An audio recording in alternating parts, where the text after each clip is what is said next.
Let's look at the compare bars chart. The compare bars chart is a great way to illustrate changes of a metric by particular segments. For example, in this scene, it shows a change in SaaS Magic usage for each individual user. Sam Pollock's usage grew the most, at 23% month over month. The average time spent per user on your team is up 13% since the previous month. We noticed that Ian Layton is using SaaS Magic the most on your team, spending 72 minutes last month. Here are some personalized recommendations for you. Feedback to improve your experience is appreciated.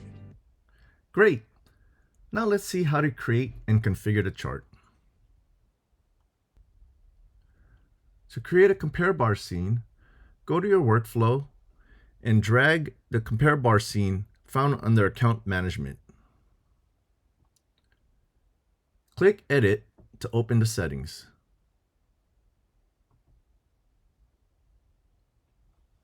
As you can see, the chart is ready and has some data in it.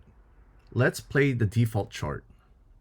You have spent about 77.2% of your total commit of $250,000. We also track your spend against the commitment. Here are some personal. The compare bars chart has a default data set assigned to it. However, you can change and edit the data set with your own data.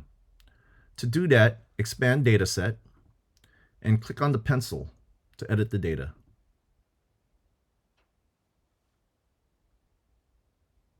In this example, we are using CSV data as a data set, but you can easily use any one of our 55 supported data sources. You can edit the CSV data by double-clicking on any cell. However, if you want to import your own CSV data, the easiest way to do it is to click on Import and select Paste Data.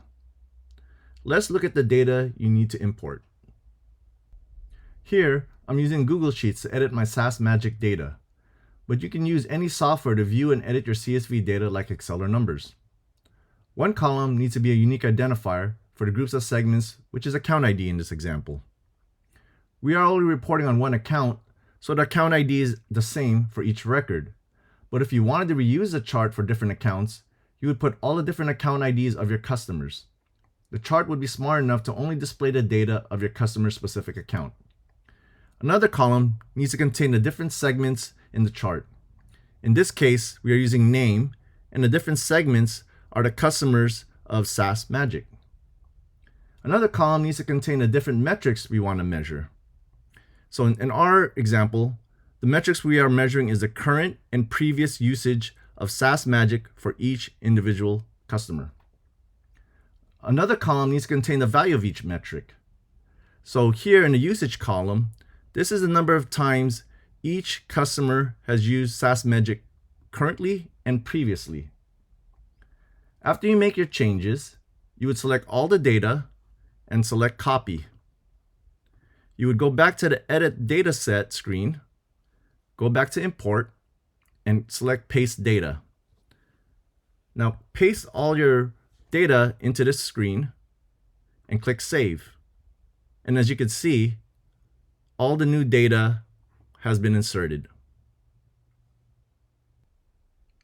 After you made changes to your data set, let's configure the settings for your chart. First, we'll have to refresh the screen in order for the chart to get the latest data that you imported. Next, let's change the name of the scene.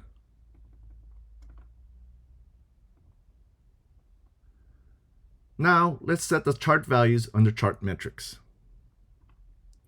For the bar label dropdown, we'll select the name column in the dataset as it contains the segments you want to report on. For the value dropdown, we'll select Usage column in the dataset as it contains the values for each metric. And finally, for the Group By dropdown, we'll select the Metrics column in the dataset as it has the different metrics we want to report on. For the label for value and the label for compare value dropdowns, we'll select current and previous, as those are the two types of metrics we have in our data set.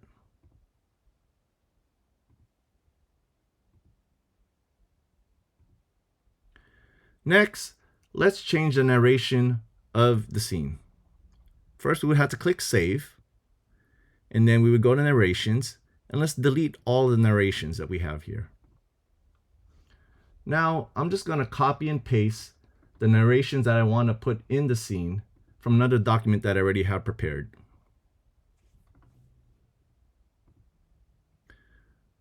Then we add another narration.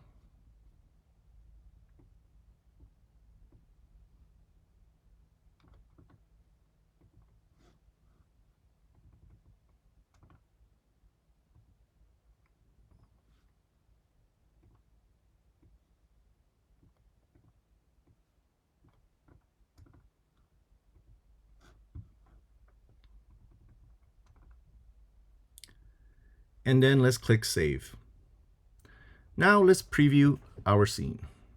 The average time spent per user on your team is up 13% since the previous month. We noticed that Ian Layton is using SAS Magic the most on your team, spending 72 minutes last month. Sam Pollock's usage grew the most, at 23% month over month. Here are some personalized recommendations for you. Feedback to improve your experience is appreciated. And that's how you create a compare bar scene.